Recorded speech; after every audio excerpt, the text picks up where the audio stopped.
Salutare oameni și bine v-am regăsit pe canalul nostru de YouTube. Astăzi aș vrea să vorbesc despre un subiect pe care l-am abordat acum câteva videoclipuri referitor de laptop versus tabletă. Specific, afirmația pe care am făcut-o în ideea în care aș sta departe de celeroane și procesoare A.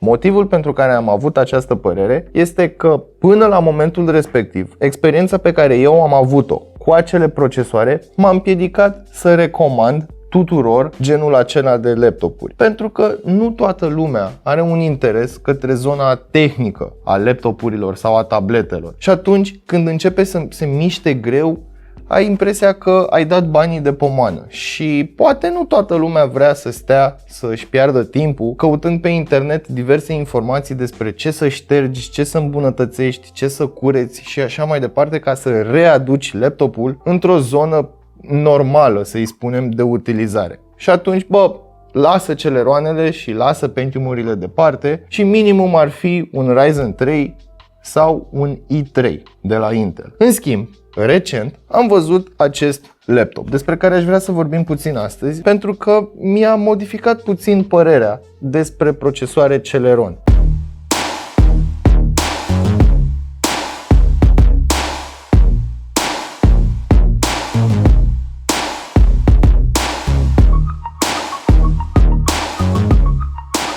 Genul acesta de laptop este entry level și are de la Celeron 4020 până la Pentium Silver. Așadar, este un laptop entry level cu un look de laptop mid-range, cu porturi utile, dar și cu câteva caracteristici interesante, pentru că l-am văzut undeva în jurul sumei de 1400-1500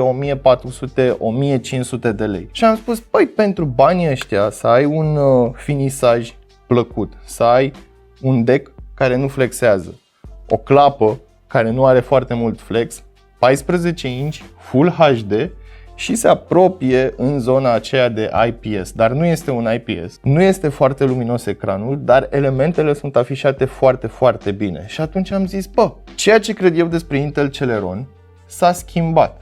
Hai să vedem despre ce este vorba și de ce consider că laptopul acesta în mod particular merită atenția ta atunci când, ai nevoie de un laptop ieftin, ai nevoie de un laptop Office sau pur și simplu ai nevoie de un laptop pe care să pierzi vremea pe internet, să te uiți la filme, să asculți muzică, să-și gestionezi librăria locală de muzică în cazul în care ai așa ceva, să scrii documente sau să îți ții un jurnal virtual. Habar n-am. Fiecare face lucruri diferite cu laptopul. Eu l-am luat și l-am testat pentru un scenariu basic. Documente, Netflix, YouTube, muzică și poate ceva super light editare foto. Și nu vă imaginați că am instalat Photoshop, am instalat 2 programe pe care am să vi le arăt și vouă și a funcționat.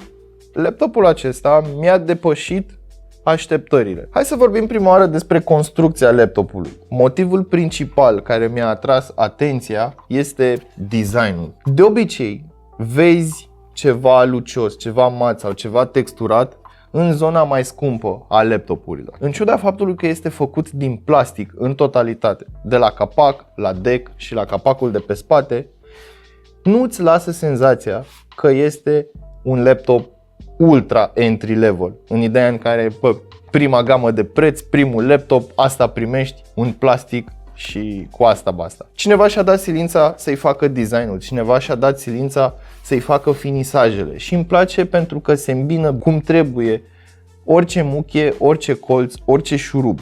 Apreciez foarte mult asta la un laptop ieftin. A doua chestie care mi s-a părut interesantă este că acest capac se deschide la 180 de grade. Nu știu exact care este utilitatea acestei funcții, dar poate voi o găsiți și mă lăsați și pe mine să știu. Mai departe aș vrea să vorbim puțin despre tastatură și touchpad.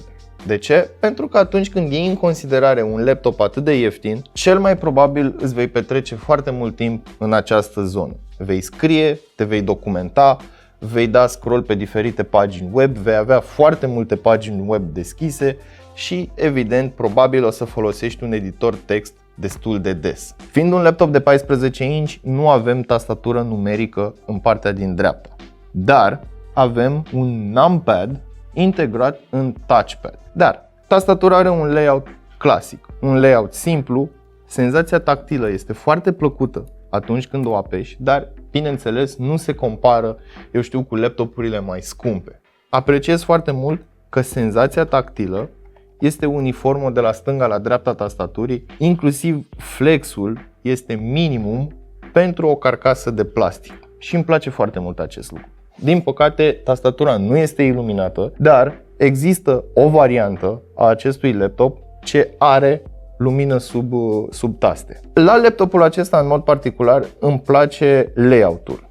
Am mut, volum minus, volum plus, luminozitate scăzută, luminozitate crescută, blocare în numpad, tasta F7 este goală, dar aici este butonul pentru luminozitatea tastaturii pe modelul care are această funcție, buton de proiecție, acel buton pe care îl apăsăm din greșeală și ne apare meniul din Windows în care vrem să multiplicăm display-ul, blocare, deci pot să blochez laptopul direct cu tasta F9, nu mai trebuie să apăs Windows L.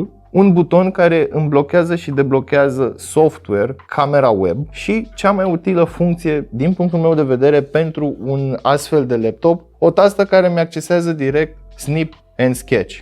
Pot să apăs această tastă și pot să folosesc mouse-ul să decupez o porțiune de ecran, să o editez, să o trimit mai departe sau să o inserez într-un document text. Mai departe, hai să vorbim despre touchpad, care este un touchpad banal, se simte ca un touchpad bun, se simte ca un touchpad care nu agață și pe care degetul îți va glisa fără absolut nicio problemă. Butoanele sunt integrate, evident, în partea de jos a touchpad-ului, dar ceea ce mi-a plăcut în mod particular sunt aceste cifre care te ajută și suplinesc lipsa unui numpad la o tastatură full. În partea din dreapta sus are un buton pe care dacă îl ții apăsat se va aprinde un LED. Acest lucru îți indică faptul că cifrele sunt active, însă nu împiedică atingerea touchpad-ului. Deci eu pot să folosesc touchpad-ul în continuare pentru a mișca cursorul și dacă vreau să introduc cifre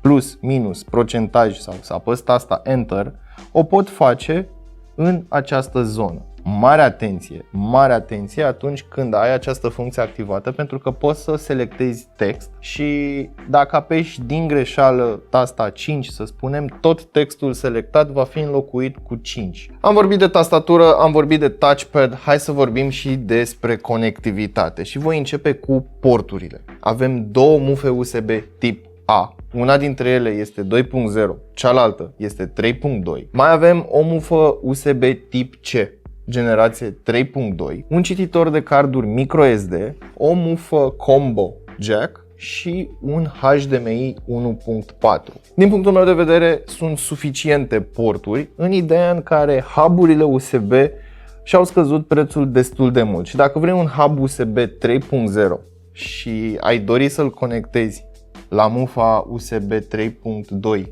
din laptop, poți avea viteze de transfer destul de mari. De ce? Pentru că modelul acesta de laptop vine cu SSD. Există și variante cu MMC de 64 și 128 de GB, însă variantele mai răsărite, să spunem așa, vin cu SSD. Pe partea wireless avem Wi-Fi AC și Bluetooth 4.1. Din nou, suficient pentru conexiune la internet rapidă, dar și pentru a conecta diverse accesorii precum mouse, căști sau boxe portabile. În final, ajungem să vorbim și despre display și baterie. Cel dintâi are o rezoluție Full HD, 14 inch în diagonală și există în mai multe variante, dar cea pe care eu o am aici are o luminozitate de 200 de niți. Asta înseamnă că nu este neapărat foarte luminos, dar suficient pentru încăperi. Dacă te duci afară și bate lumina direct în el, vei observa o mică dificultate în a vizualiza conținutul afișat pe ecran. În orice caz, din nou, nu mi se pare atât de rău. Bateria.